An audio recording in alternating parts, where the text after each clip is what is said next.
Is it working? I guess it is. What's up? Just FYI, if it's not Monday, October 14th, round 520, or if this live isn't like live, then don't leave a comment. Only leave a comment if the live is live. Otherwise, I won't see those comments and they will just go into the ether. Um, Holy shit, you guys. Aftershock weekend was nuts.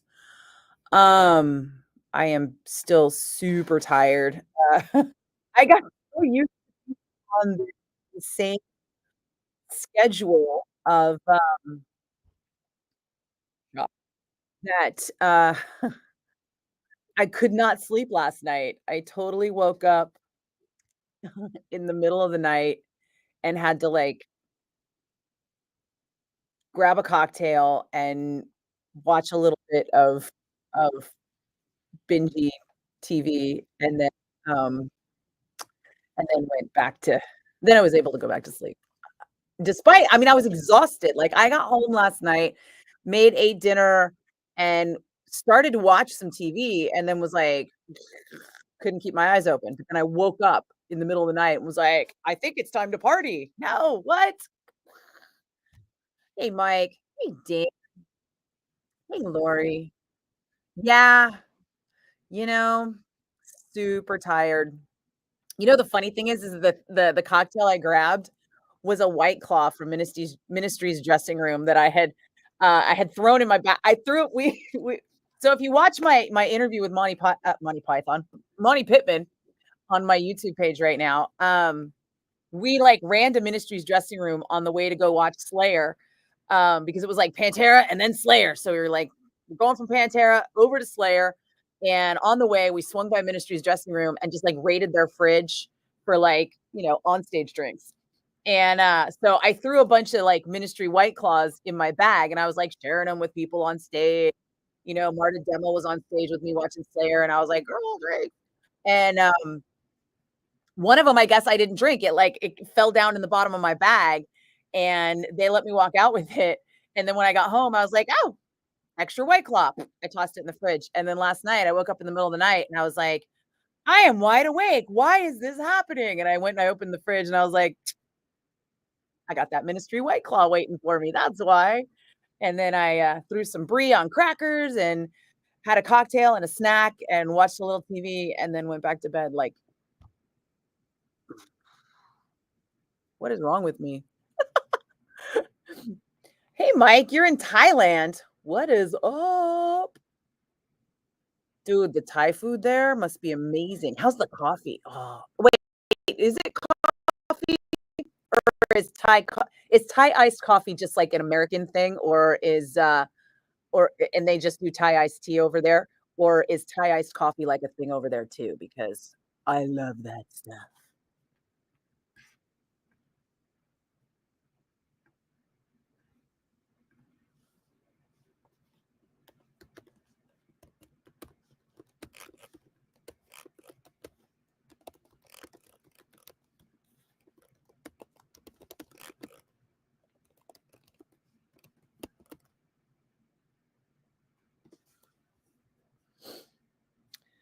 It's there too. They love iced coffee. Fuck yes. Oh god, I gotta go to Thailand one of these days. My cousin's mother-in-law, she and her husband moved to Thailand. That's where they decided to retire on account of money. And her husband passed away, but I think she stayed there. Like they moved to Thailand together to retire in style, and he died, and she was like, "Oh no, I'm gonna stay here because I would rather like retire in style than like move back home and be with my grandchildren." I was like, "Girl, okay, I see you." Hey, Lance, what's up in PA? Thanks, man. Good to be seen. I'll tell you what, baby Huey took the day off, deservedly so, because he spent the most boots on the ground hours at Aftershock. I'm not complaining. I'm just saying he was like, "Yeah, I got so much vacation time that I just took a day off tomorrow." And I was like, "I need more vacation time." It's my fault, It's like I'm like the Dave Lombardo of the station, right? I was more of a founding member, but then I left, and when I came back, I lost all my privileges. So the people who stayed the whole time, they got the better privilege. Um, my thoughts on Slayer's set, dude. It was the joke because we were I was right there at the monitors, side stage, and there was so much fire. I was like, "We've just been dermaplaned by fire." Because we were all just, like, burning every time the fire would go off, and it was cold up there. Until the pyro kicked into high gear, we were all up there just like, "Oh, it's a little chilly, but this is awesome. Yeah, fucking Slayer, woo!" Drinks and, like, everybody like, all the old friends were there, like, Slayer's new tour manager is a woman who used to be their production assistant and production manager, and so seeing her was awesome. Slayer's management has been the same since, like, the inception, and so one of their managers was there with me, and she's fucking rad. She also manages Gojira, and she's just like she's my goals, you know, like when I'm like, she's who I want to be when I grow up, kind of thing. So we were all just like right there, just like, oh my God, this is amazing. And like the whole thing was just like, this is what we needed. This is what's been wrong with the world. None of us has had a Slayer show for 5 years. And having that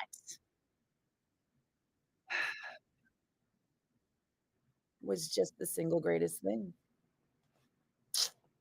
It really was. And you know how much I fucking hate driving all the way goddamn out to Aftershock. Turns out I did the calculations. It's about 150 miles a day. Yeah, I had to fuel up over the weekend to keep going. Also, $55 a day to park. That is some bullshit. Um, yeah, Tom, those are my thoughts on Slayer's set. I mean, I have so many more, but God, you guys will get tired of me gushing, right? Um, they should make Aftershock a full week. You know what they should do at Aftershock is have nap pods. I would fucking drop $50 for like 30 minutes of like air conditioned sleep, right? I mean, I don't need to see every band. I do need to lie down for a minute. Your brother lives in Thailand. He retired there in 22 and moved there. Sick, dude. Yeah, I need a vacation there. Right, Dan? I could use a massage too because everything hurts. You're on your feet the whole time at Aftershock. There's unless you're sitting on the ground, and I'm not sitting on the ground because that hurts more in the end. You ever notice that? Like it actually hurts more to sit on shitty ground than it does to just keep standing, especially if you can keep moving, which I'm like a shark. It's hard for me to sit still. Oop, boss text. Hold on.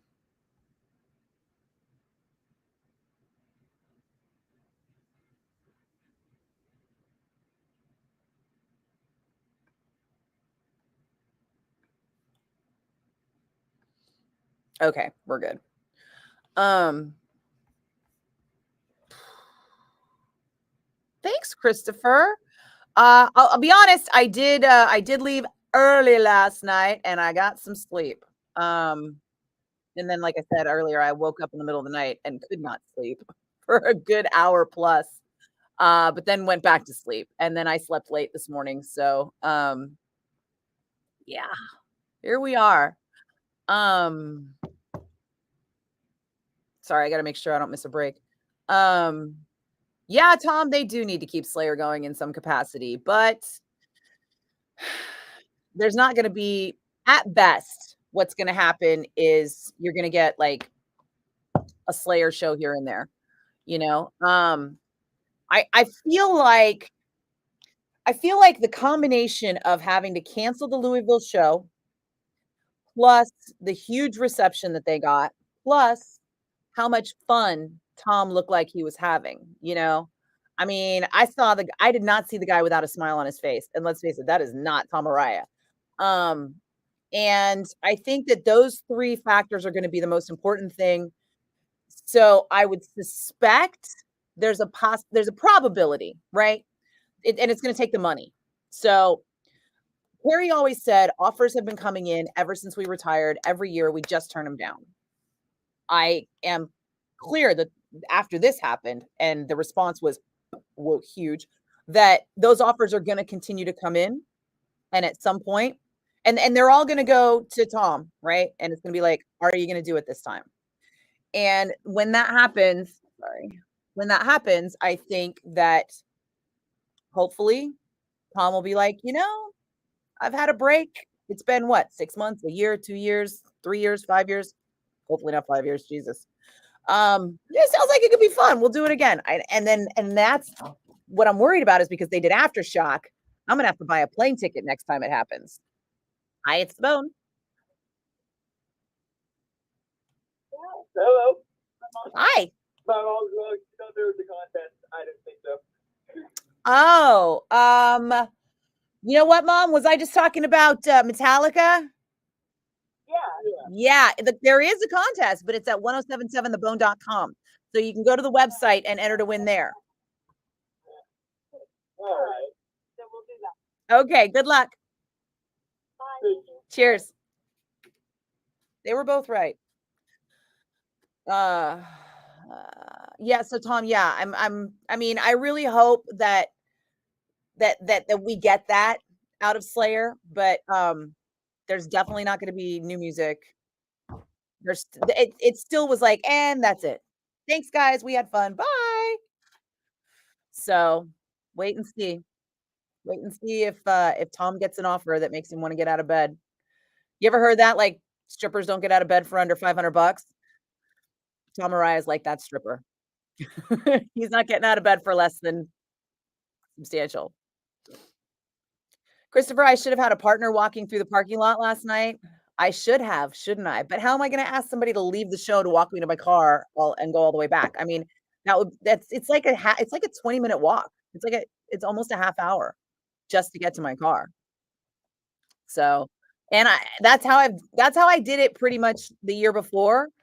And that's how and but to be fair, at the end of the night after Slayer, um, their old tour manager who was on site as a guest, I grabbed onto him. He's a friend of mine too, as he was leaving, and he had like rock star parking. And I was like, dude, can you drive me to my car? So he drove me to my car the first night. And Scott from Doomfinger, who is now Scott from Five Finger Death Punch, he and his wife drove me to my car the next night. And then, or the night before, I should say. And then in the in between night, I walked out with Chasta and baby Huey half the way. And then it turned out they were parked a lot closer than I was.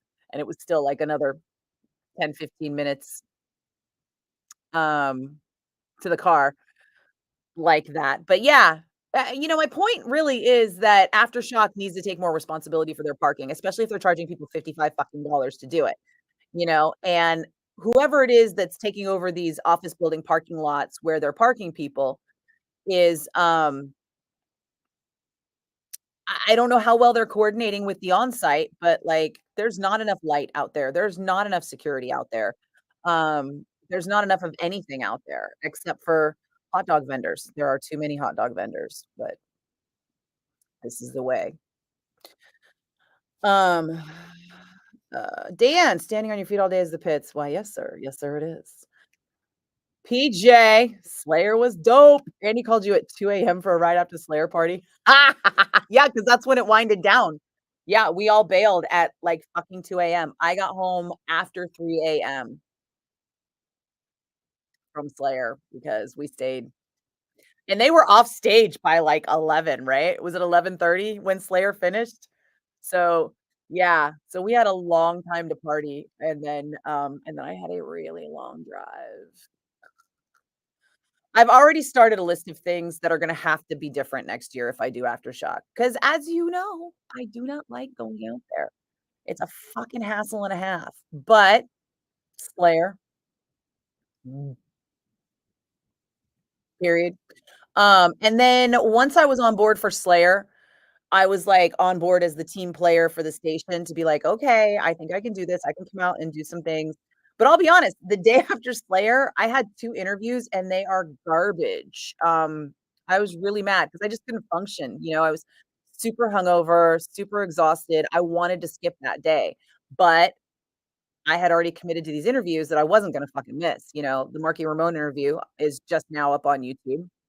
Um, and and I'm not gonna say I'm unhappy with it because it's not terrible, but it's really not good. It's not my best work. It's not how I wanted to finally get to sit down and have a conversation with Marky Ramone, and even on top of that, Aftershock does not lend itself to, like, conducive interview conditions either. Marky interview in point, right? So we meet up with we meet up with the label rep, she's eating, and I'm all, "Hey," and she's like, "Yeah, let's go to the dressing room," and she takes us to the wrong dressing room compound, and she's like, "Oh, he's not here. It must be the other one." She goes to the other room compound. "Oh, it's not here either? I wonder where it is." "Well, there's a production, artist liaison trailer you can ask," and she goes in to ask, and she goes, "Oh, it's a compound that's way out there." And I'm like, "Well, we're already supposed to be doing this interview, like, now, and he's got multiple interviews scheduled, so, we should probably find some golf carts." And then instead of golf carting me out to do the interview because I'm scheduled first, she could have golf carted me out to do the interview and then come back to collect the other people, but no, she made us wait while they stacked up 2 golf carts, and then she went out and rounded up everybody else who was gonna interview him that day, and then dragged everyone out to this fucking outer limits dressing room compound in the middle of nowhere with no shade, no AC, no seating, no nothing, and then dumped them standing out there in the heat and the dust waiting for me to have my fucking 15 minutes, right? And it's like, well, it takes like 5 minutes to get in there and set up and sit down and introduce ourselves. And then I had like 10 minutes left, right? And all the while, somebody's got like their fucking cell phone ringtone popping off with text notifications in the corner. Marky can barely hear me, I think, because every question I ask him, he answers a different question. It's like he hears part of my question, and then what he thinks he heard is not what is not what I said or what I meant, and he answers just with whatever fucking ever, which is fine because he's Marky fucking Ramone. He can do whatever the fuck he wants. That's fine. But I barely sat down to talk to him for like 5 minutes before some guy walks in and is like, "Hey, we got people out here," and it's like, yeah, fuck off. And then after that, his wife comes in and is like, "We need you to wrap it up." And I'm just like, "Cool. If I could just get some time to sit down and fucking relax and start like a genuine conversation with him, that would be great." But they don't want you to do that. They want you to sit there and rapid fire fucking soundbite questions at them for Aftershock. "Are you having the best time ever at Aftershock? And what's the new album like? And are you coming back to our town?" And that's just not fucking how I do it. It's not how I have a conversation. It's not how I enjoy an interview. I would almost rather not do it than have it be like that. But it was Marky Ramone. So I fucking sucked it up and went out there and did what I think is a very lackluster job at the interview. You guys can watch it. It's up on my YouTube page right now. Let me know what you think. We actually even had to edit out like first parts of it because I asked him about a book, the book that I read first, because I was gonna say I read this book and it only gave this much of a picture, and then I read his book, and his book is like the fucking nitty gritty. Like, dude, if you have a chance to read Marky Ramone's book, read it, but also just know that it's got all the dirt, and some of it's really uncomfortable to hear, especially if you're a big fan like I am. At any point, that was rough. But what was I gonna do, right? I wanted to skip that day, but I can't skip that day. Fucking Marky. And then I spent the whole rest of the day kind of like a zombie, you know? And then I walked out and I watched Five Finger Death Punch because I didn't have the right passes that day, which was rough, right? Because on Slayer Day, I had like the AAA laminate. So on Slayer Day, I could go anywhere I wanted. Oh, and I've got a great fucking story for that. But the next day, nope, I didn't have shit. So I couldn't get anywhere near the stage. So I was like way, way, way in the back of everything. And oh, hold on.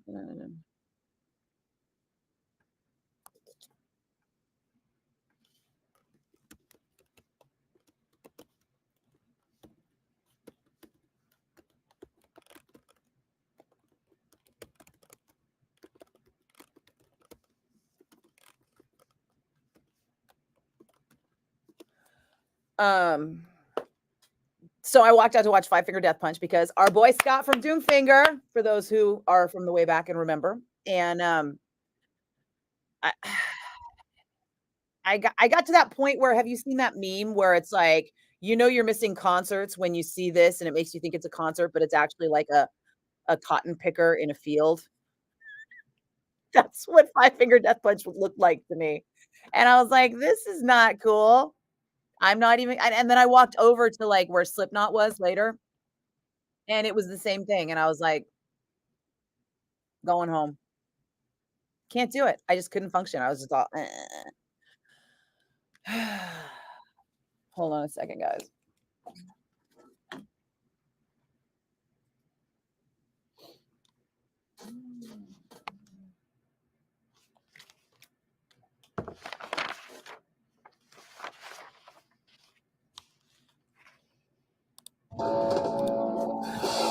Ah, better hope I don't get a copyright strike on that. 1077 The Bone and Foghat talking about the slow ride. I'm Nikki Blakk, and it's Monday, so apparently nobody has to come to work on Mondays anymore. They all work from home, and your bonehead workforce traffic actually looks pretty decent. I mean, there's gonna always be the usual, but for the most part, I've seen worse. Much, much worse. Much worse.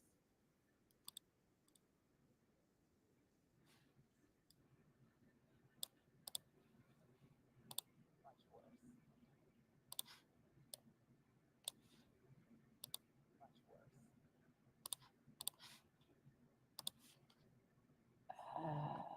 That's not me. That's good. That's good. That's good. Freebird's not going to fit there. That's crazy talk. Okay, hold on.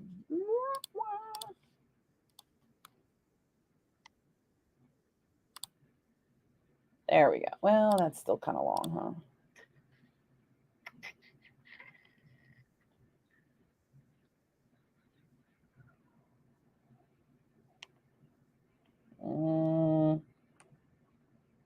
Okay, I guess it's gonna have to be this one.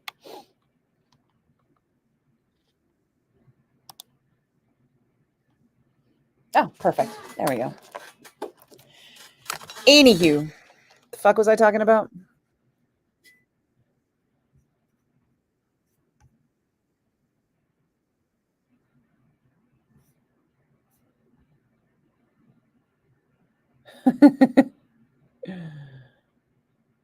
PJ, did you go get him, by the way, after the Slayer party? Because yeah, it was legit 2 o'clock in the morning when we all wandered out of there. Um, there's no smiling in Slayer, but all around Slayer there was smiling.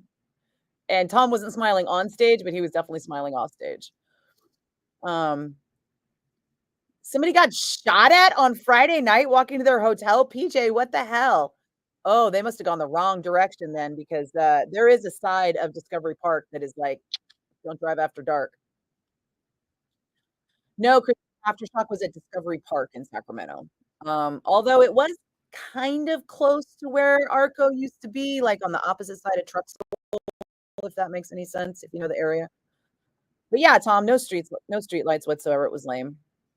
Dan, we all like hot dogs, but we are wary of the quality of a bacon wrapped hot dog that you buy on the street after a concert. They call it street meat. Who knows what's in it, man? It's definitely not like grade A beef. PJ, get an Airbnb. Wednesday wants to go next year. She missed the last 2 years. Wednesday didn't go to a Motley Crue show? What the fuck? How is that possible? Dude, Motley Crue has fallen off when fucking Wednesday won't even go to their shows. She loves them. That's wow. So much wow. Yeah. Well, so PJ, I have the list of things, and one of the things on my list is the second they announce the dates, I'm booking a refundable hotel room and a fucking refundable Airbnb. And I'm gonna see if either of those options end up being necessary. Um, because I am not doing that fucking drive again. 150 miles a day for 4 days in a row, and then standing all day, every day outside of that. Um, and then walking, 30 minutes each way to my car, on top of walking 15, 20 minutes between each stage. It's like, no wonder I lost weight this weekend. Um, and oh my God, Slayer Day, like, thank God I ate food on the way in, because I never had time to get food until like late in the day. And then on Slayer Day, I didn't eat at all. Like, I ate on the way in, had no food, had drinks, had more drinks. I literally ate the potatoes off of Carrie's pre-show food in the dressing room at midnight and then ate, like, all of his cheese tray, basically. Um, you know what's funny, PJ? Arco is demolished, and I didn't know that, and I used to just think Golden One Center was the Arco Arena, but with a new name. I thought they just 3-com parked it. I was wrong. Ani, hey mama. Yeah, it was fucking dusty, right? And what a pain in the ass, right? With the parking. And we had the close-up parking when we went. But then they locked us in the parking lot for a fucking hour and a half and wouldn't let us out. God, that was a nightmare. This is why I fucking hate Aftershock, right? But Meshuggah, I saw Meshuggah and that was fucking fantastic. And I mean, I love those guys and I see them once every 5 years or something, so fuck. Same with Slayer, right? Once every 5 years now, I had to go. There was no way I couldn't go, and there's just got to be a better way for me to logistically make this a less painful experience. Also, it didn't help that I didn't contact a lot of people I probably coulda, woulda, shoulda contacted in advance to be like, "Hey, can you hook me up with passes?" Because I got told that the festival wasn't gonna honor any band passes. And that the bands had to put in their requests, like, ages in advance, and it was, like, gonna be a really limited list and blah, blah, blah, blah, blah, blah. Nope. Turns out those bands were handing out universal fucking wristbands like goddamn candy. Um, and I it was just a matter of me connecting with the right people to get the stuff. And even the next day, I kept getting texts from people, always the day after, seeing my pictures or whatever on socials and being like, "I missed you yesterday. I totally would have hooked you up." And I'm just like,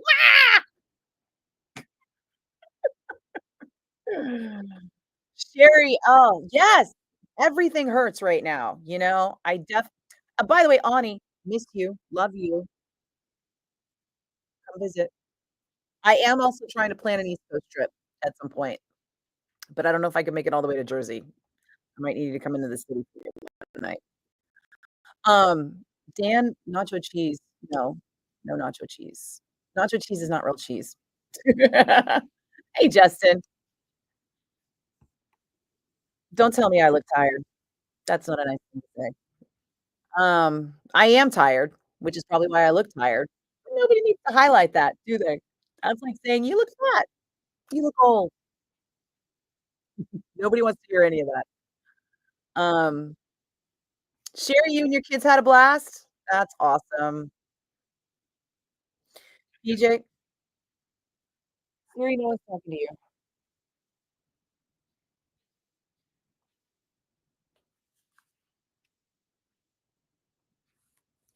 Um, is the shuttle the easiest way to get there, PJ? Because who was gonna shuttle me out at 2 o'clock in the morning after Slayer, you know? You had a shuttle pass for me. Aw, you're so sweet. But no, um no. Steve Gorman and I talk about this all the time, how we're not going to a fucking show without a parking pass, and this is why. This is fucking why. Um, Tambray Cabanas? Fucking get Danny Wimmer presents on the phone now, Tambray. That's a billion-dollar idea right there.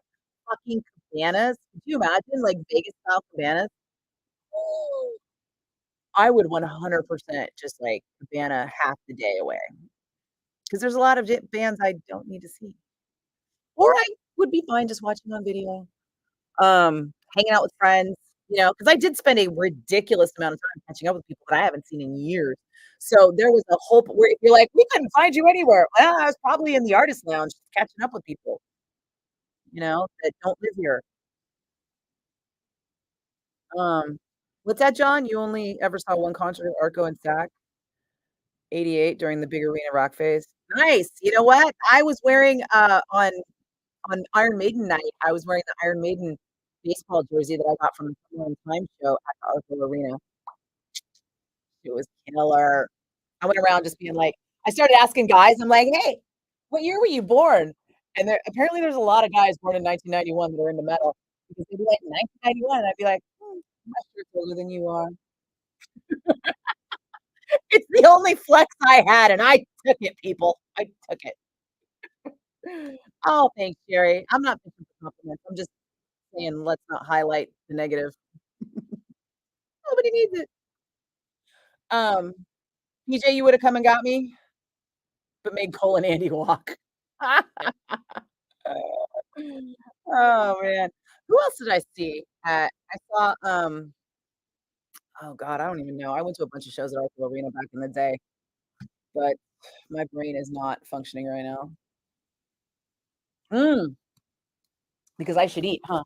Also, I have a thing, hold on. Uh, dun, dun. Oh, I meant to post that, didn't I? Okay. Sorry, guys, I gotta post a thing that I forgot to post so that I can tell people I posted the thing that I forgot to post. And that thing is not emails.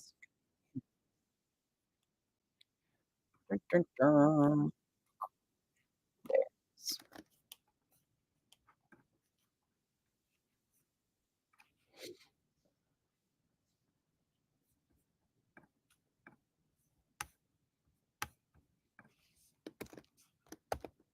Oh, for fuck's don't you hate it when you copy something and then you accidentally copy nothing instead of pasting, and then you have to go back and recopy it?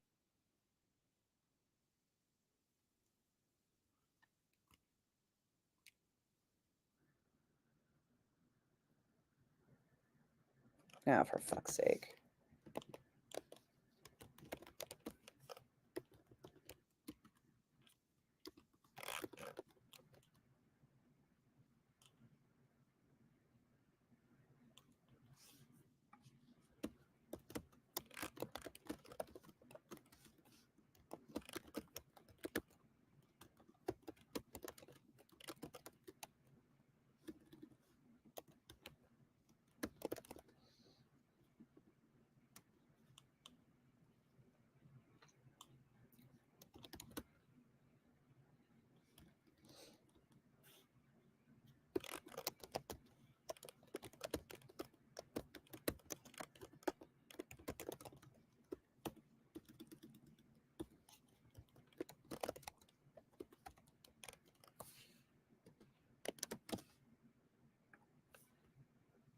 Okay.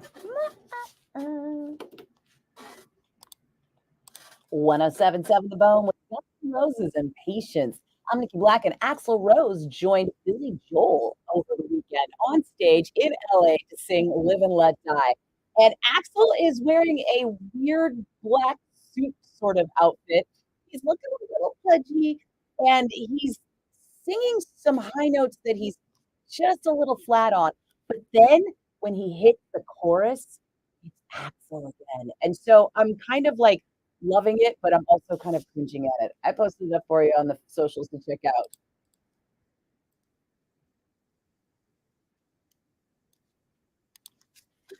Okay. Where were we? Oh, I know where we were. That's all right.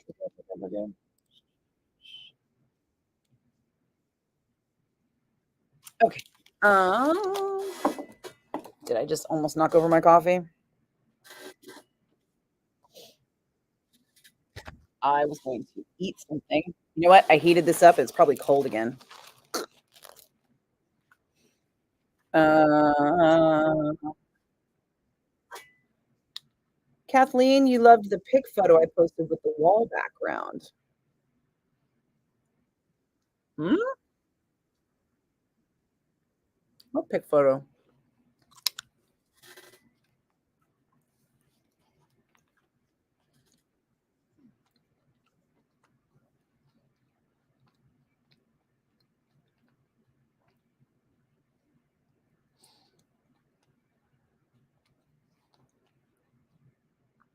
I'm looking to see if I can see something that makes sense of what you're describing. Pic photo, wall background. Oh, do you mean this one with the Iron Maiden shirt that I was talking about from Marco Arena back in 87 ish? Is that when somewhere in time came out? 87. Um, no, yes, it was 87 because I saw this tour twice. Watch the back of the shirt. It's very cool. On the front, it says, "No, we're not an English rock band," and on the back, it says, "We're really rocket scientists from Leytonstone," and then it has the tour dates right there. Um, yeah, because I remember, and this is a weird way to remember it, but on May 1st, 1987, Fairfield, my hometown, finally got MTV. But I wasn't at home to watch it because I was in San Jose watching the Somewhere in Time tour for the second time that year. These happened in February. Um, and It was Iron Maiden, Y&T, Tesla, and Wasted. That show was epic. Um, pick. I don't know what picture you're talking about. Kathleen posted with the wall background. The pick photo I posted with the wall background. Oh, oh, oh. Kathleen, I have no idea what you're talking about. You're gonna have to you're gonna have to give me more context than that.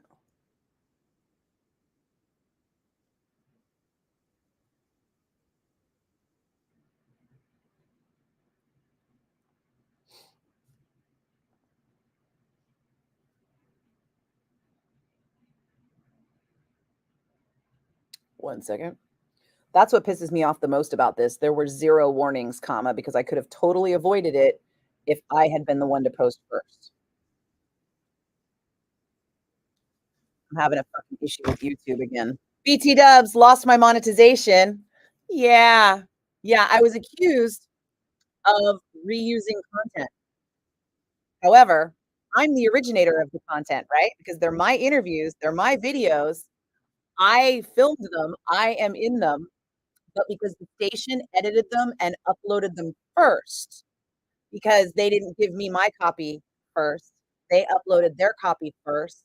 Now I am considered the person copying their content, and I have and I got 0 warnings, 0 information, 0 notifications that that was a problem. I just immediately woke up this morning and was demonetized on YouTube.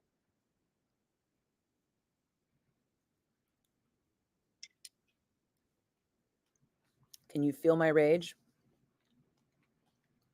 So I spent all morning filing my appeal. I spent an outrageous amount of time this afternoon on the chat going, "What the fuck?" Trying to figure out at any point. We'll see what Oh, and even though I've apparently technically been demonetized, there are still ads on my video. So who's making that fucking money, right? Or maybe I'll get lucky. Maybe they'll keep the ads on while the appeals process is going, and then maybe I will maybe not win my appeal, but maybe not get demonetized with like a, "Oh, hey, stop doing that." Wouldn't that be great if they were like, "Oh, BT Dubs, if they upload first, it's a violation, but if you upload first, it's not a violation." If someone would have just said that to me, fucking done, you know? But anyway, Motley Crue were pretty good. Stop it. Hey, Jimmy, you tagged me in a post about the Omni earlier. I have not been online. I literally just got oatmeal on everything. Um, I haven't been online because of the aforementioned fucking YouTube demonetization issue. And I find this out just in time for us to post up a whole bunch new videos that, of course, the station is posting first because they have the fucking edited versions and I have to wait for them to give them to me. Once they give them to me, then I post them. It should not be a fucking issue, right? This should be considered original content for us both. But because the two of us, and only the two of us, are posting the same content without change, the algorithm is like, fuck you to me because I'm monetized and they're not. And because they've uploaded first. If I had uploaded first, they would have they would have seen the duplicate content. They would have seen that the phone's page isn't monetized, and then they would have not cared. But because I'm monetized and because I uploaded second, now I'm fucked. All my videos, all my videos fucking demonetized just because of the shared content with the station.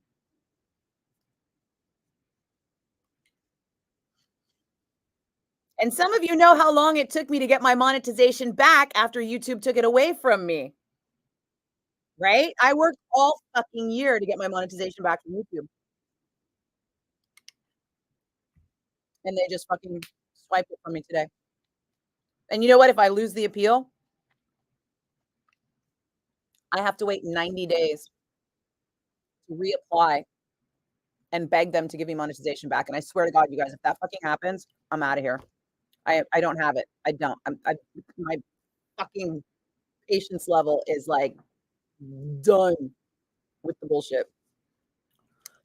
That happens, my videos are fucking going to NikkiBlakk.com, which is probably where they're gonna go anyway. And YouTube can suck my dick. But Jimmy, to your original question. Sorry, I'm raging right now. To your original question, Jimmy, I have not seen it, but now I know it's there. I will look for it.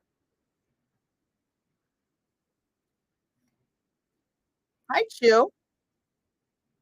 PJ, you guys had fun at Biohazard? I saw Andy and Cole like a bajillion times backstage on Slayer Day. But those Slayer passes were only good on Thursday, so that's probably why I didn't run into them again after that. Did I post a guitar pick photo? One of them had a Oh! I know what you mean, Kathleen. Did I put that in the grid? It was the About Last Night photo with, Slayer. And those are my guitar picks. Dunlop makes those for me, and I give them out. If you catch me in public, I will give you one. Now I see what you mean. Where was that? Hmm. I guess I didn't post it to the grid. I guess I just put it in stories?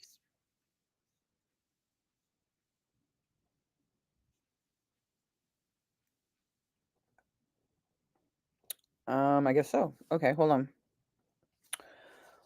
Fortunately, because it's my original content, I still have it.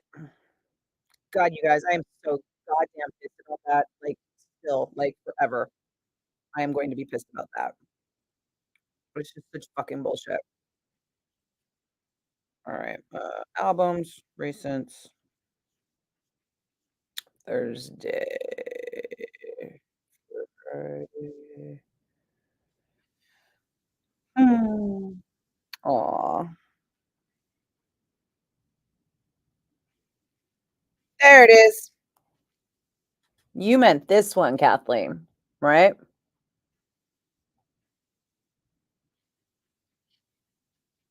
So, this right here, the Slayer AAA laminate.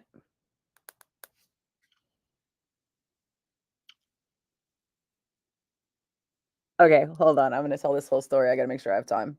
1 second. 'Cause it's hilarious. And, you know, just another example of why I get no fucking respect in this business for some reason.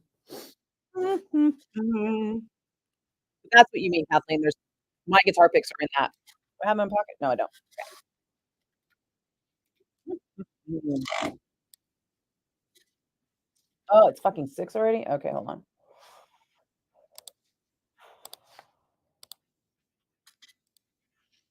1077 The Bone and Motley Crue with Dr. Feelgood. I'm Nikki Blakk, and Motley Crue are getting ready to start their Las Vegas residency, and we've got a way to send you there. Be listening all day, every day for the keywords we are going to be giving out 4 times a day. That means you have 4 chances to enter for this trip to Vegas to see Motley Crue in their residency. When you send the keyword to 95819, that is your entry for the trip. Be listening because I will give away the keyword in my shift. Shasta will give away a keyword in her shift. I'll repeat the keyword from her shift. So that's like 3 chances right there. Smelly have a keyword. Shasta's got a keyword. Wait, there's 4 keywords. So there's hold on. Let me go add up the keywords again. Dun, dun, dun. Maybe Shasta has 2, and then I give her split, right? Oh, look, I got all the keywords in advance. Oh, there we go. Okay. It's Motley Crue on 107.7 The Bone. I'm Nikki Blakk, and Motley Crue are getting ready to start their Vegas residency, and we've got a chance for you to go there. All you have to do is be listening all day, every day this week, because 4 times a day, we're going to give you a keyword that you can text to 95819 to enter to win a trip to Vegas to see Motley Crue at their new residency. Those times are going to be between 6 and 9 a.m., between 9 and noon, between noon and 3, and between 3 and 7. But I'll tell you right now, I will give away that second keyword in the 2 to 3 o'clock hour. So that narrows one of them down for you.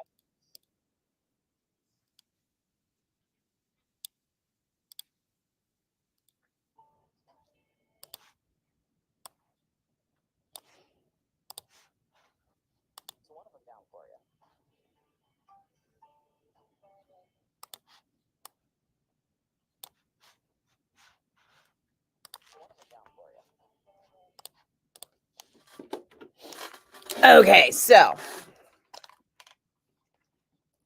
we all want to go see Pantera, right? And I've told you guys before, right? Like I spent a lot of time in the 90s in the Pantera camp. And if you sorry, whew, I really gotta do something with this. Probably still aftershock bird in here. There's no washing it all out. Anyway, so a lot of the guys who are working for Pantera, the reunited version, were working for Pantera in the 90s. So we all knew each other then, but we haven't seen each other for 20 fucking years, you know? Um, in fact, one of the guys I did run into, and I was working a gig with him somewhere else, and it was hilarious because he and I were like hanging out. Like I was taking him somewhere, we were doing something or whatever, and we're talking, and through the course of talking, he mentions somehow it comes up, and I'm like, wait a second. What's your name? And he's like, Sonny. And I was like, shut the fuck up. We know each other. So we immediately took a picture and sent it to our mutual friend a little while ago. So I basically spent the afternoon while Pantera's crew was setting up on their stage, like taking selfies with everybody and sending them to our mutual friend who I used to date like in 92. Yeah, like 92, who did their pyro and stuff. So that happened, right? And then we were gonna watch Pantera from on stage, but there was this whole like heightened level of security thing, right? And nobody came to get us to bring us on stage. And the stage side security guys were like, nobody on stage without an escort. And I was like, oh shit, okay. So I texted somebody and was like, hey, can we get a quick escort? And I was waiting to hear back. And the friends I was with were like, it's not gonna happen. Come on, we're going for front of house. Let's do this. Go to front of house. So we start bolting through the crowd to front of house. We get almost there, and I get the text of like, "Hey, Phil's wife is coming to get you. Meet her stage right." And I'm like, "Asshole! Why didn't you trust in me?" So I was like, I showed them the text, and they're like, "Ah, can we even get back there?" And I was like, "I can try to keep up." So I bolt my way all the way back through the crowd, back to stage to the side stage, but it's stage left is where everybody comes and goes. So to get around to stage right, I was like, I go, this is stage left. So no wonder she's not here. I go, we're supposed to go stage right because that's where everybody is. So I start to walk around and security like freaks out. And all these guys are yelling at me from above, from the backstage. And it's like a height right there on the top of the stage. And I'm down around walking around on the outside. And I've got flashlights on me. It's like a jailbreak, you know? And they're like, you stop. Where do you think you're going? And I was like, around to the stage right side. I'm sure you've got a pass gate there too, right? And they were like, no, you can't walk back there. You can't even walk through. And I was like, I can't walk over to stage right? And they were like, no, well, show us your pass. And I whipped out the Slayer AAA laminate. And I swear to God, you guys, the guy was like, oh shit. Yeah, come on up this way.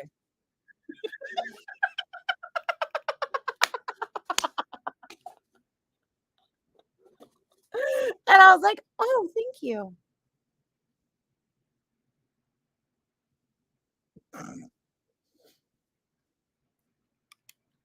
So that happened. I swear to God, dude. I've been working in concerts for 25 fucking years. Guys walk right by. No pass, no wristband, no nothing. Nobody stops them. Nobody even looks twice. I come by with the fucking top tier pass practically. Not the top tier, like because it was Pantera's stage. The Pantera AAA would have been the top tier. Plus, there's a Danny Wimmer Presents AAA that's above that, but still, I'm in the top 3, folks. Hassled every fucking step of the way. Every fucking step of the way. Now, I don't, and when I told somebody this story, they were like, "Do you think that's a DWP thing?" And I was like, "I don't. I don't think it's a Danny Wimmer Presents thing because I see a lot of women in the upper level positions at DWP, at least at Aftershock. So I don't think it's systemic in that sense. I think it's systemic at the ground level. I think the people that they hire for security have preconceived notions about what women are doing backstage, and I think it's fucking bullshit. Maybe I don't have a pass because I'm sucking somebody's dick. Maybe I have a pass because I've known the band for 35 years. Ever think of that?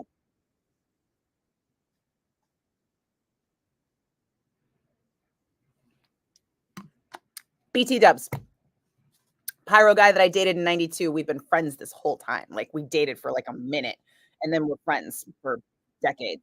So, you know, that's the shit that pisses me off. Hey, Umberto. Iron Maiden was, you know what? Iron Maiden was great, but the set list, and this is what happens when you're an Iron Maiden fan. You just know that there's going to be those years where Bruce insists on punishing you with a set list that you don't want to hear. But there were enough hits in that set list. And I like a lot of Somewhere in Time because, as you know, that was my first concert tour with Iron Maiden. So, the Senjutsu album, though, I would have rather heard fucking Somewhere in Time front to back than any of Senjutsu. Because I think that album was just really lacking. And I love Maiden. But for Maiden fans, you already know. They've already told you in advance. This is what the set list is going to be. If you buy the ticket, shut the fuck up and enjoy the show along with everybody else. So that's what I did. It was funny too because, again, it was the scramble to try and figure out how to get someplace good to watch the show.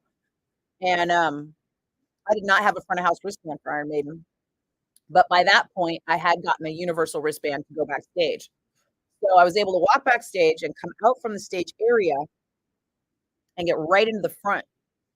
And it was funny because my friend that I was with was like, we should try and go to front of house. And I was like, well, see if you can get to front of house. So he runs around the back and he's like, nope, front of house, we're going to have to go through the crowd to get to front of house. And I was like, if we got to go through the crowd, why don't we just go through the crowd to get in the pit instead of going through the crowd to get to front of house?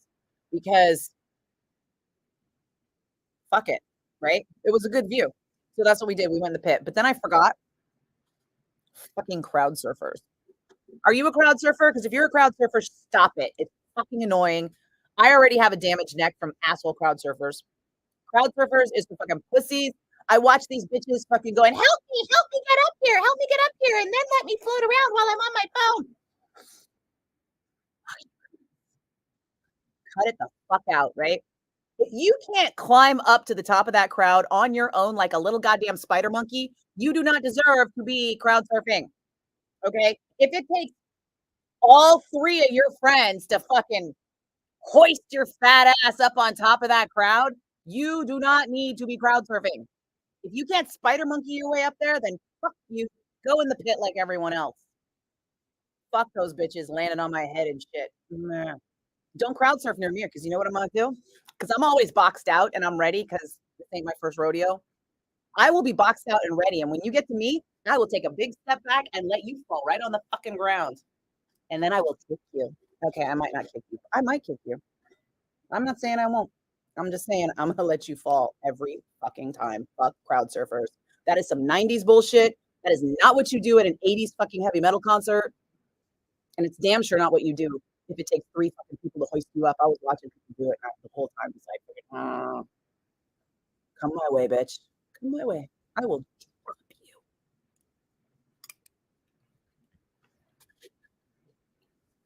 At what point in our lives as fucking concert goers does it say on the ticket, I have somehow fucking contributed to some light as a feather, stiff as a board bullshit to fucking hoist these bitches across a fucking crowd?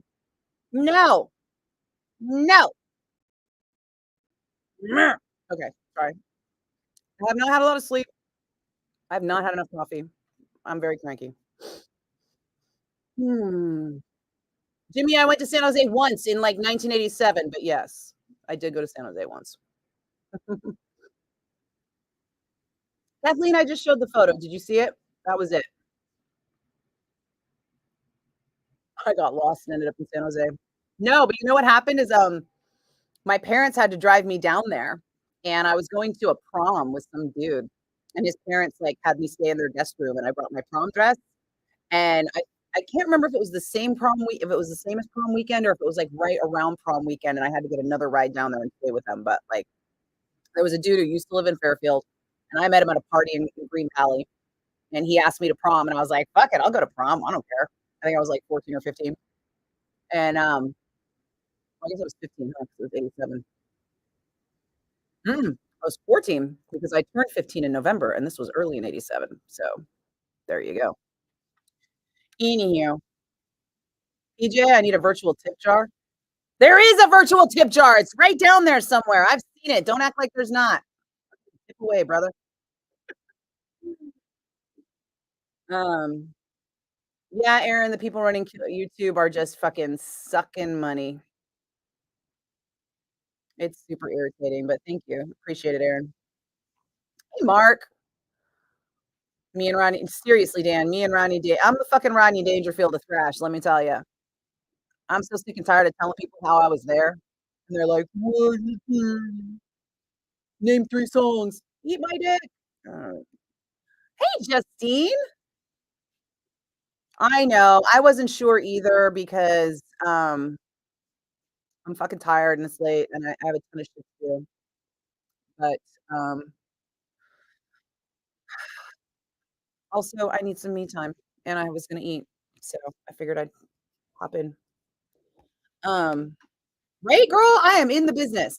You saw you two in Oakland? Of course, her husband walked backstage without getting checked.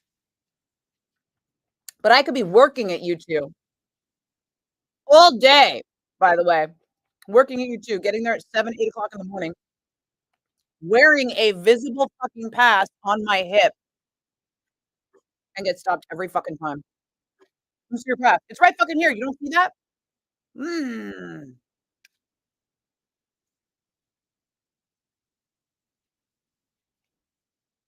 For real, PJ. We should, but we don't. And believe me, I told everybody who would listen because, as you know, I'm no shrinking violet. And when shit pisses me off, I can't not tell people. Mm. Oh, Justine, you saw the Monty interview? Thank you. We were having so much fun. And I was like, dude, we are doing this. We're doing this right fucking now. I love Monty. Monty Pittman is a fucking gem of a human. And if you're not following him right now, please do because he's brilliant. Great musician, fucking great person across the board. And if you need guitar lessons, hit him up. The Got Throne sold for 1.48 million. What? I sat on that throne. It's not worth fucking 1.48 thousand. You know it's plastic, right? It's like so I was at Bonnaroo one year and let's see, here we go. I was at Bonnaroo one year and it was and Game of Thrones was still on the air and Bonnaroo was happening at the same time that the Game of Thrones finale I think was happening. So they had a contest to watch Game of Thrones from the throne at Bonnaroo. And they aired the episode at Bonnaroo, and somebody got to sit in that throne. And as soon as I found out that was happening, I was like, take me to the throne because I had all access. I even had my own golf cart. I was kind of a badass at Bonnaroo. Slayer played that year, so you know. And Game of Thrones was on the same stage that Slayer played on. Different day though. Um, so I was like, "Take me to the throne," and I mean, I was on a mission because all of my hard work got done before the festival started. So once the festival started, I was just like, "Stand by."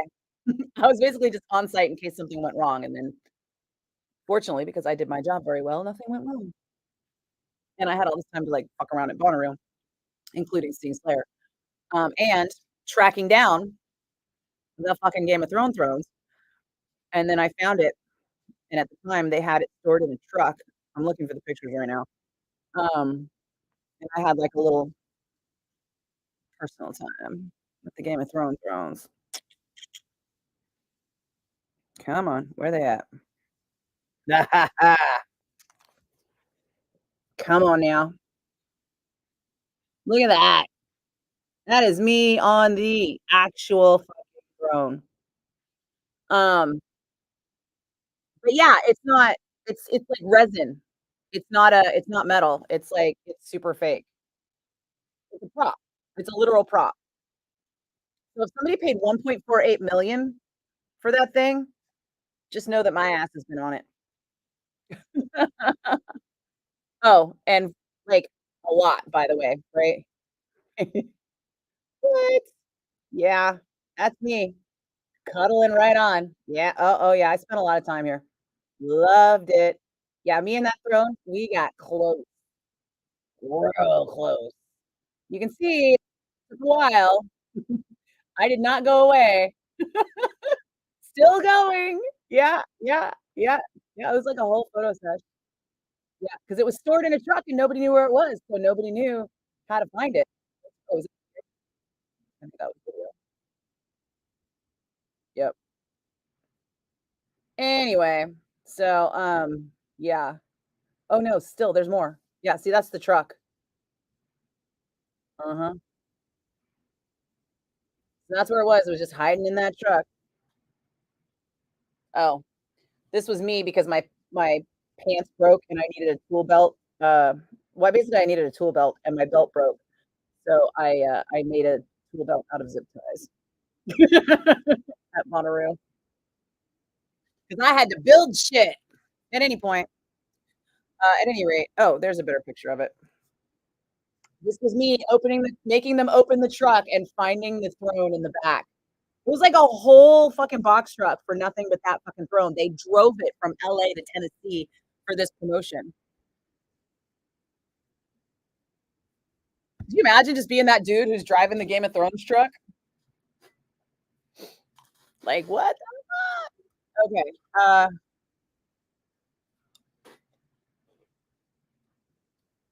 Which one, Justine? Tony Campos or Marky Ramone?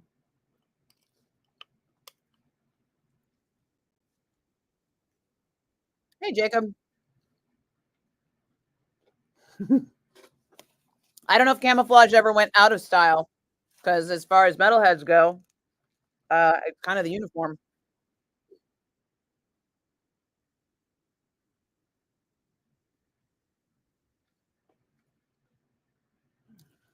How did the guy get the pineapple plant in the pit? I don't. He walked in with it. He was carrying it. I don't know. It must have been a part of some display or something somewhere, right? Um,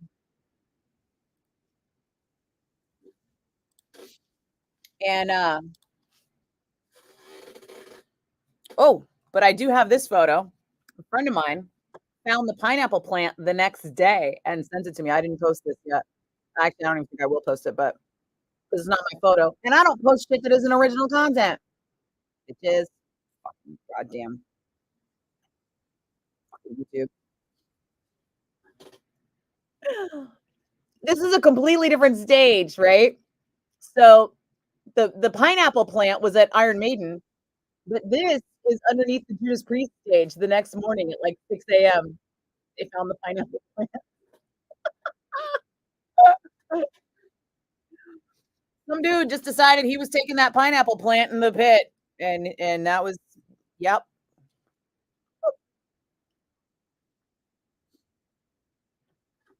Mhm. For real, PJ, fuck those fucking crowd bitches. I've never crowd surfed. You know why? I can't climb up there on my own. Fuck that shit. I got kicked in the face. I got kicked in the face by some asshole crowd surfing at Iron Maiden. Fuck you. I dropped every one of them. I'm like, oh,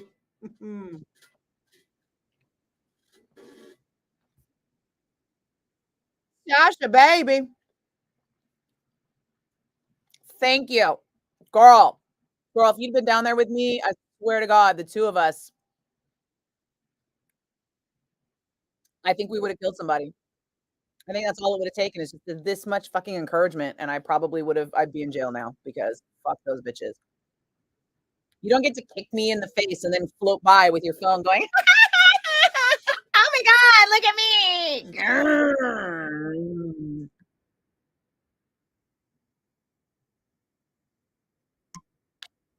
Useless little bitches.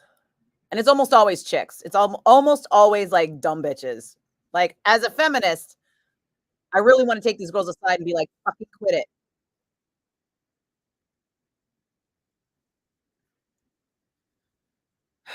Oh God, Aaron, I thought crowd surfing quit too.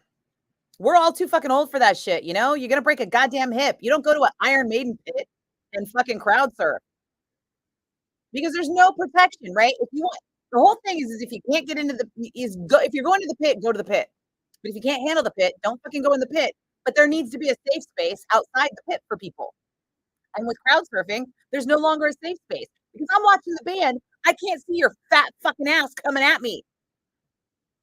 And then, oh, and yeah, and I did get fucking neck munched too by some fat ass. They're all fat asses. I don't care how skinny you are. When you fucking land on my head with no warning, it's a fat ass.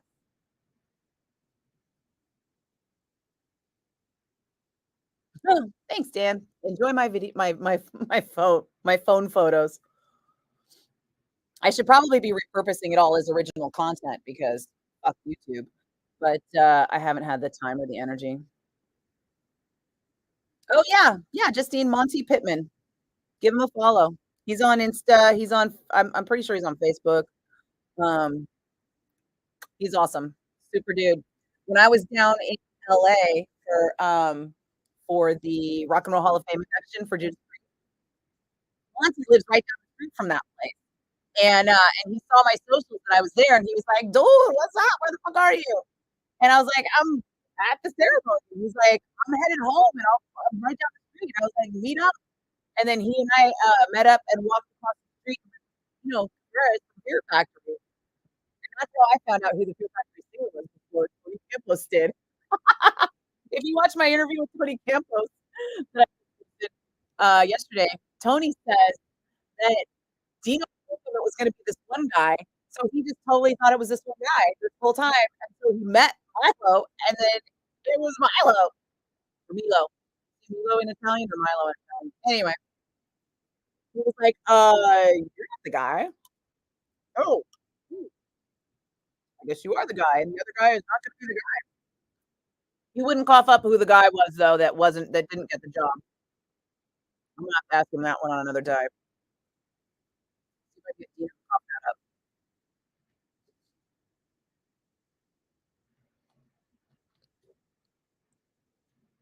Yeah, PJ, you know what? The only reason to throw somebody up above the crowd to get them over the barricade is if they're fucking loser.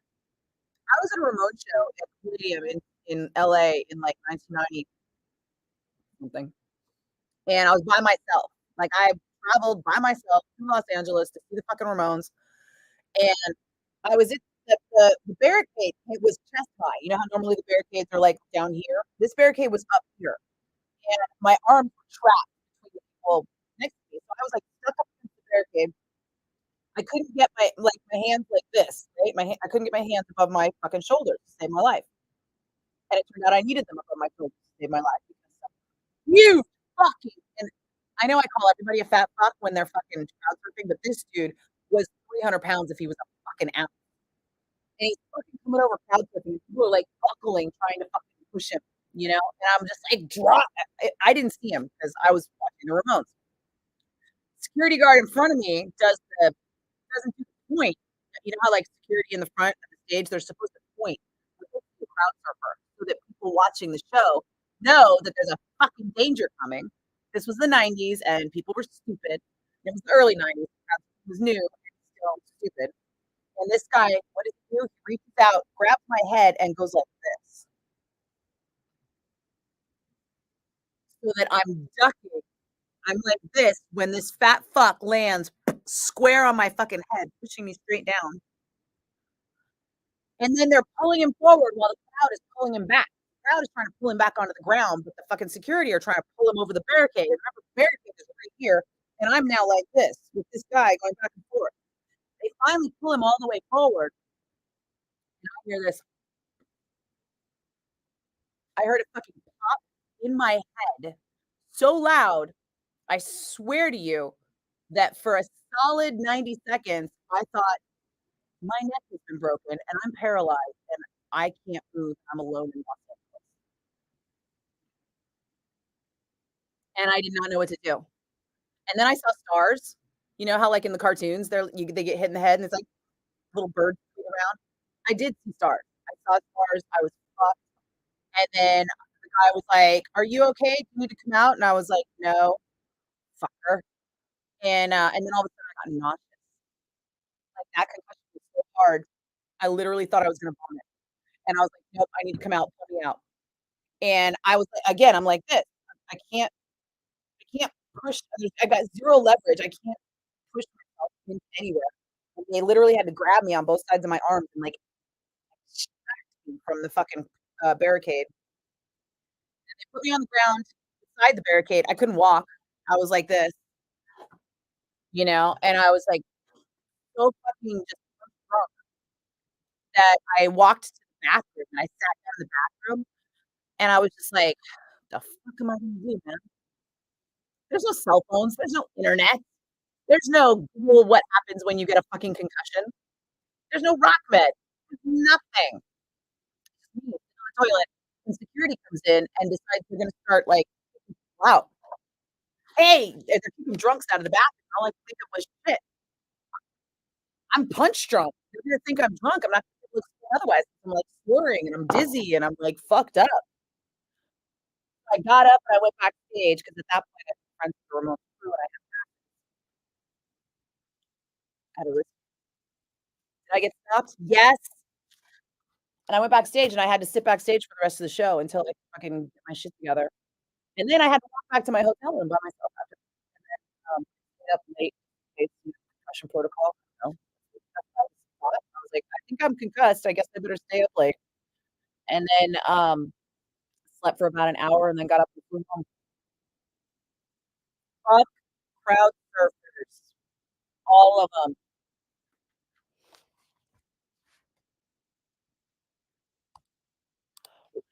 7 The Bone and War with Lowrider. I'm Nikki Blakk, and I've been checking out Ann Wilson's Florida home that's for sale.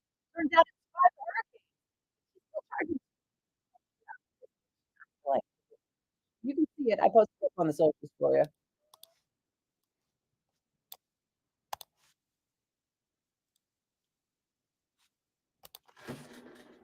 Oh, that is too long. You're gonna have to move. Ooh, where are we at time-wise now? You should move down.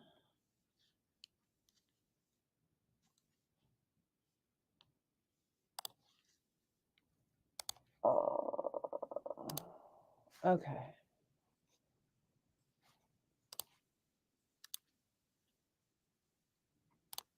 Okay. Anyhow, I've got to tap out. I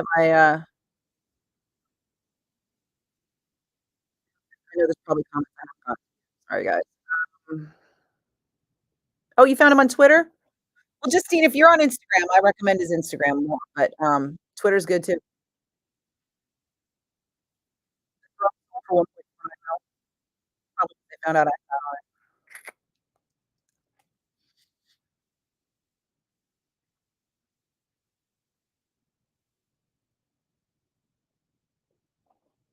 The Bullet Mustang sold for 3.7 well, it's a fucking Mustang.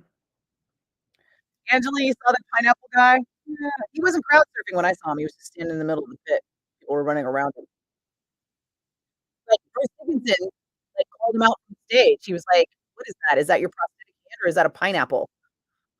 And he was, like, talking to the guy. It was hilarious. Oh gosh, you get me wrong. I wish tonight was the night we were having dinner, but, no, mom wants to go to bed. Girl, did you hear were you here when I said I found the Ministry White Claw in the fridge last night? I woke up in the middle of the night because apparently, my body was partying at 3 whatever it was, and I went to the fridge and I was like, "Well, maybe I'll get a snack." And I opened the fridge and there was my Ministry White Claw that I had just thrown in my bag, and Monty and I were, like, raiding the restroom, and one of them, like, ate off the so I had my Ministry White Claw last night, and then went to bed.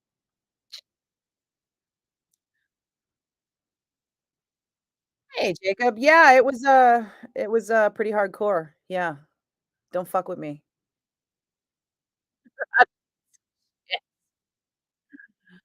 Um, crowd floaters. Oh, has my audio been cutting out, Justine? I can't imagine why. I'm sorry. I don't know. I don't know where the microphone is on my laptop. One of these days, I'm gonna need to, stop being lazy and just start plugging a microphone into the laptop. For now, fucking see. Who was on drums for Ministry? It wasn't Roy? Who else will be on drums? Gonna Run Amok. Have I seen the Henry Rollins spoken word on Maiden? I have seen Henry Rollins do spoken word, but I don't think I've seen him do the Maiden thing. If I have,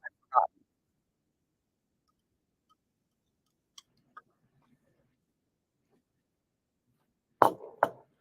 Right, Umberto? Pineapple Guard is fucking hilarious. I got some video of him too. Let me see if I can find it.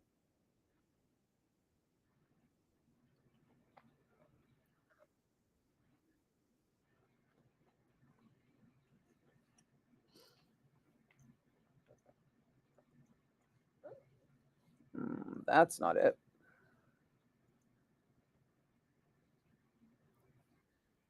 There you go. Pineapple Guy in the Pit.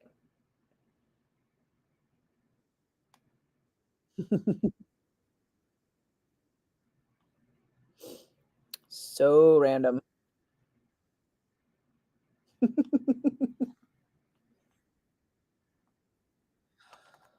Oh, Sash, I don't know how you missed him. Bruce was like literally talking to him. All right, this is my breakfast. It's fucking almost time for dinner. Girl, you weren't here earlier when I was complaining about my fucking GA access, were you? Love you. All right, guys. I've got it. What is it the kids do these days? I got a dip. His explanation is spot on. All right. I'll have to try and Google that. I'm sure it's on the internet like everything else, right? I gotta finish eating breakfast so I can finish working, go home and make dinner. I'll let you know if I wake up at 2 o'clock in the morning again. I hope not, because 'cause I'm out of White Claw. Someone once told me that White Claw is like drinking static while someone shouts the name of a fruit from the next room. That's true though. Um, yes, lady, it was fun to see you. I hope we do something soon. Um, I definitely am gonna look at my schedule. I need some recovery time, you know? I desperately need some recovery time. Where am I time-wise? Okay. Um, my neck does still hurt, falling on it, but I don't think I got a black eye. That dick fuck kicking me in the face. Kicked me like um, Thanks, John. I remembered to eat, like, you know, I remembered to eat breakfast at dinner time. Oh, I gotta remember to take vitamins. Alright, guys. Mwah. Hasta mañana. If I can get my shit done, I will tap in. I've been tapping in later and later because, it seems like more of you guys were available later in the day and earlier. So, that works out. Alright. Cheers, guys.